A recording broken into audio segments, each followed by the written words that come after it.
Pak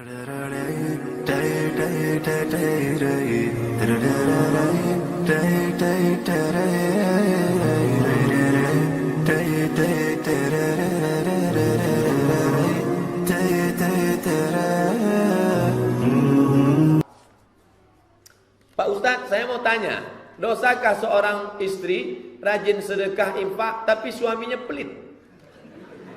Yang dia sedekahkan ini duit siapa? Istri bersedekah, iya. Yang disedekahkannya duit siapa? Duit dia sendiri, ya tak apa-apa. Dia kerja, dapat gaji. Atau dia anak orang kaya, punya tanah kau sebut lebar, ya dia bersedekah, tak apa-apa. Tapi kalau dia sedekah pakai duit suaminya, dia tak bisa, dia mesti izin. Suamiku, aku mau bersedekah. Jangan. Ya dia tak usah sedekah.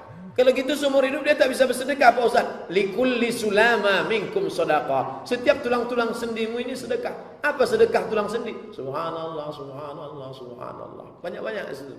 Subhanallah, walhamdulillah. Suaminya nanya, kamu ngapain nyanyi dari tadi? Aku bersedekah, Bang. Sedekah apa? Suamiku pelit betul, tak keluar duit. Ustaz, saya tanya bagaimana kaligrafi yang berisi ayat kursi yang diyakini akan mendatangkan rezeki dan melakukan amal salat. Bagaimana menulis ayat yang diyakini punya keutamaan? Boleh. Dalilnya apa?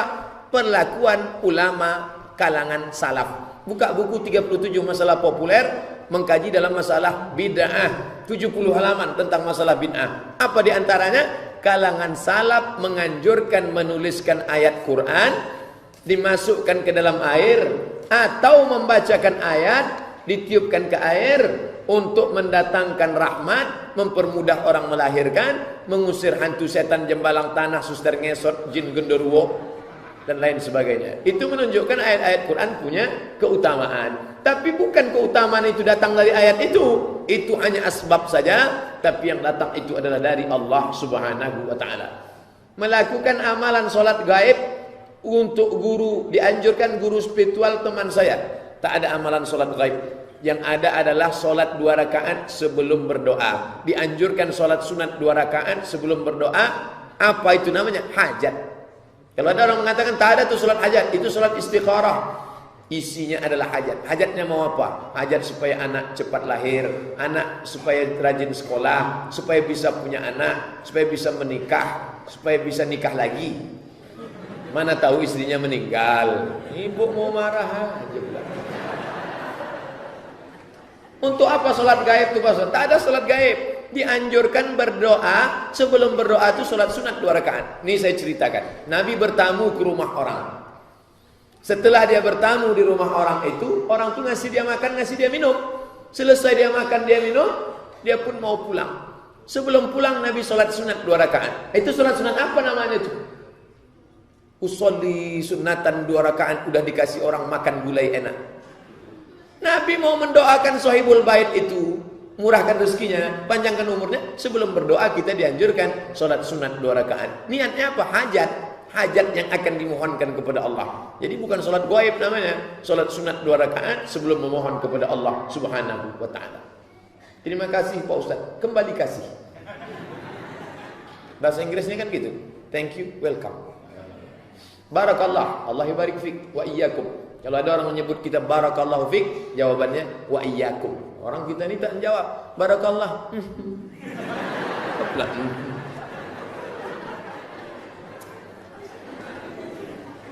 Di mana kami bisa mendapatkan buku 37 masalah populer? Keluar dari Arifin Ahmad, jumpa MTQ, belok kiri. Setelah belok kiri nanti jumpa perkantoran Sudirman. Di depan tuh nampak karaoke Rosa. Tapi jangan masuk ke dalam. Masuk terus ada toko Tafakuh. Tafakuh punya Dr. Mustafa Umar. Adalah buku 37 tulis itu. Ustaz, bagaimana cara menghindari fitnah Dajjal? Pertama, hafal 10 ayat awal surat Al-Kahfi.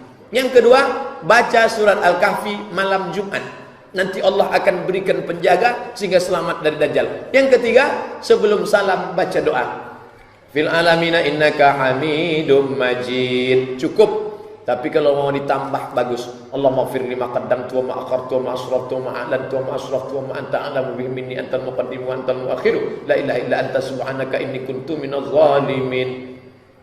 Sebelum salam, ini dia.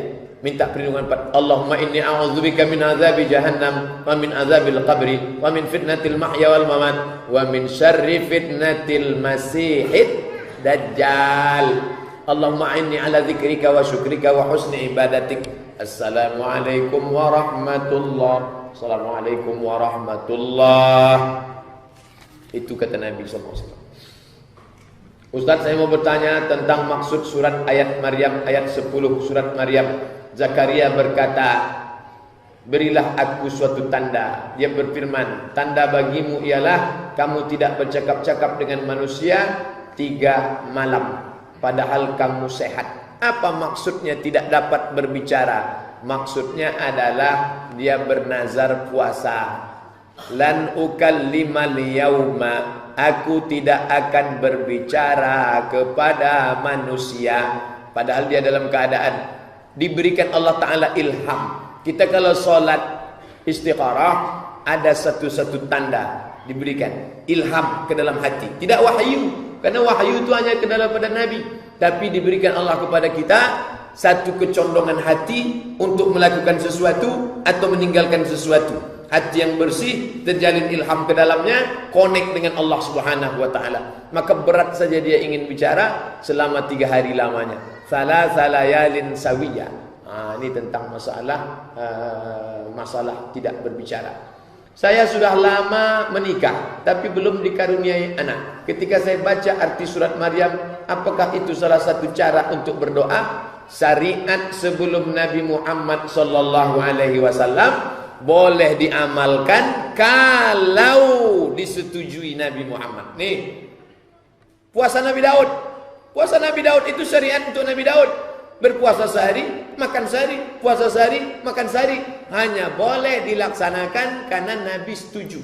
Kenapa kamu puasa Nabi Daud? Karena Nabi setuju. Mana buktinya Nabi setuju? Ahabbus siyam ilallah shaumi Daud. Puasa yang paling disukai Allah, puasa Nabi Daud. Tapi orang puasa bicara, duduk di sebelah saya, orang puasa bicara.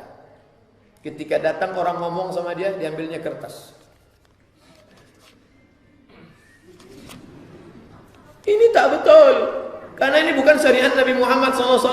Kita tidak disuruh puasa bicara. Makanya di bulan Ramadan kita tetap bicara. Tapi bicaranya yang baik-baik. Kalau bicaranya kotor, manlam. Siapa yang tidak meninggalkan qaulaz zur, kata-kata dusta bohong, falaisa lillahi hajatun fi ayyada'a ta'amahu wa syarabahu. Allah tidak akan berikan balasan. Dia tinggalkan makan, dia tinggalkan minum, tapi tak ditinggalkannya bicara kotor. Kalau ada orang Islam puasa bicara, maka tidak sesuai ajaran Nabi Muhammad. Man ahdatsa fi amrina hadza, siapa yang membuat suatu ibadah tak ada dalilnya sama sekali, fa huwa raddun, maka dia mardud, tak diterima. Ibu, bapak ingin suatu hajat, maka dengan cara yang syar'i. Apa itu? Bernazar. Kalau nanti aku punya anak, aku akan bersedekah ke fakir miskin. Seperti nazarnya Hannah, ibunya Maryam.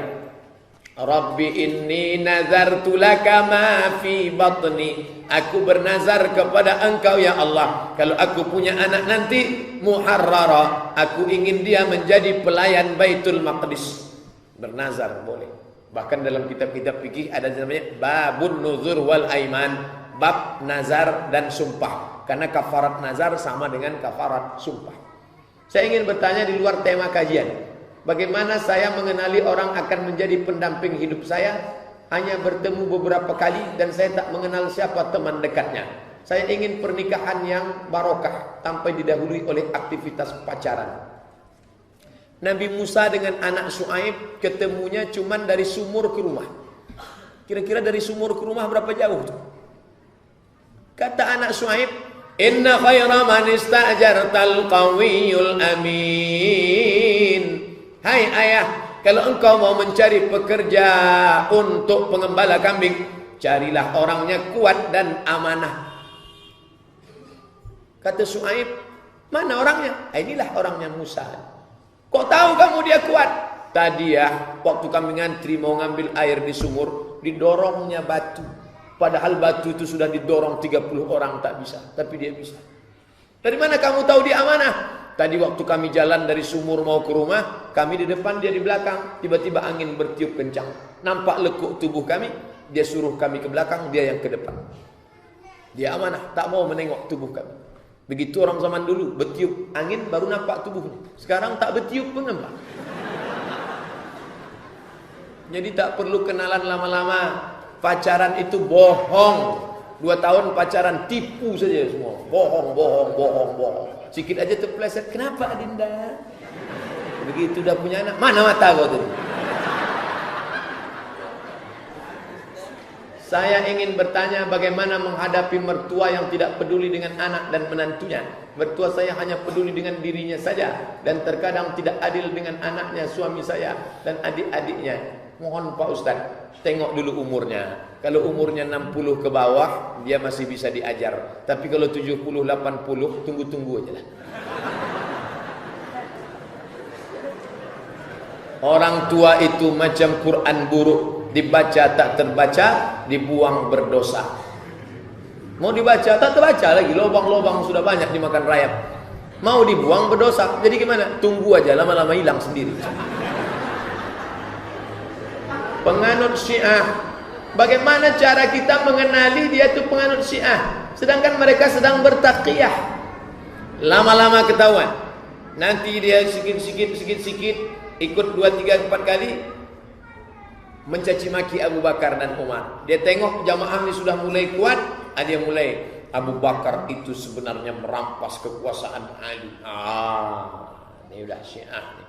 Atau dari cara sholatnya, tepuk, setiap gerakan angkat tangan, angkat, mau ruku angkat, mau sujud angkat, maka dari sujud angkat, dan tak pakai salam, pukul-pukul, tangan lepas ke bawah. Tapi tak semua yang tangan lepas ke bawah itu Syiah, karena Maliki tangannya lepas juga ke bawah. Ini nanti ketahuan, Allah bukakan. Makanya kita doa, Allahumma arinal haqqa haqqa warzuqna ittiba'ah. Tunjukkan pada kami yang hak, beri kami kekuatan mengikutinya. Wa arinal batila batila warzuqna ijtinabah. Berikan kami kekuatan supaya menjauhi yang batil ya Allah. Ini salah satu usaha kita kaji siang ini, aliran sesat.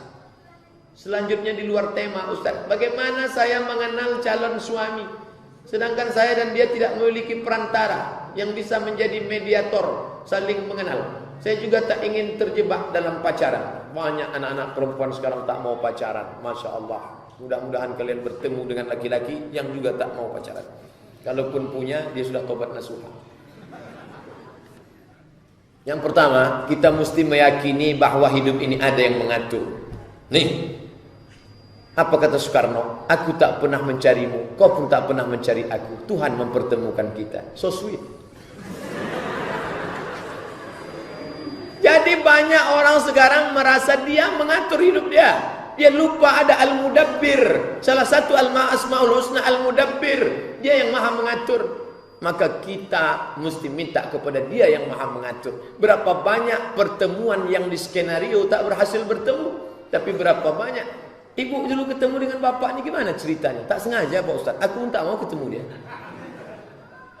Oleh sebab itu maka, tapi jangan pula gara-gara ini lalu tak mau berusaha. Kamu gimana? Apa usaha untuk ketemu? Udahlah, aku serahkan aja sama Allah. Itu pun tak betul. Maka ada seimbang antara usaha dan doa. Ada ustaz, ada murabbi, ada kawan, ada sahabat. Tanya sifat-sifatnya, tanya kawannya. Nah itu. Tapi insya Allah kalau dijaga, jangan sampai terjebak pada pergaulan bebas yang sekarang. Banyak berdoa, minta tolong kepada Allah. Allah tak akan sia-siakan. Innallaha la yudhi'u ajral muhsinin. Allah tak akan sia-siakan orang yang berbuat baik. Ajaban. Orang beriman itu menakjubkan. In asabahu sarra, kalau datang yang menyenangkan hatinya, syakar, dia bersyukur. Kana khairan lahu, baik bagi dia. In asabahu dharra, kalau datang yang tak menyenangkan hatinya, sabar, dia bersabar. Kana khairan lahu, buruk dan baik tak ada beda di mata orang beriman. Baik syukur, tak baik sabar, dua-dua dapat pahala. Apakah berhukum kepada selain hukum Allah bisa kafir? Wa man lam yakum bima anzalallahu faulaika humul kafirun. Siapa yang tak berhukum dengan hukum Allah kafir. Wa man lam yakum bima anzalallahu faulaika humuz zalimun. siapa yang berhukum tidak dengan hukum Allah zalim. Wa man lam yahkum bima Allah fa ulaika humul fasiqun. Siapa yang berhukum tidak dengan hukum Allah fasik. Kalau gitu Ustaz Somad kafir, fasik, zalim lah. Saya tidak kafir, tidak fasik, tidak zalim. Kenapa? Karena saya tak punya kekuasaan, tapi saya menyampaikannya. Sampaikan sesuai dengan kemampuan kita. Bapak Ibu, sekolahkan anak sekolah Islami, SDIT, SMPIT, SMIT, Islamic Boarding School, pondok pesantren, supaya dia mengenal hukum-hukum Allah. Mungkin tak sekarang diterapkannya, tapi di masa akan datang tetap ada harapan bahwa dia akan menegakkan hukum Allah Subhanahu wa taala.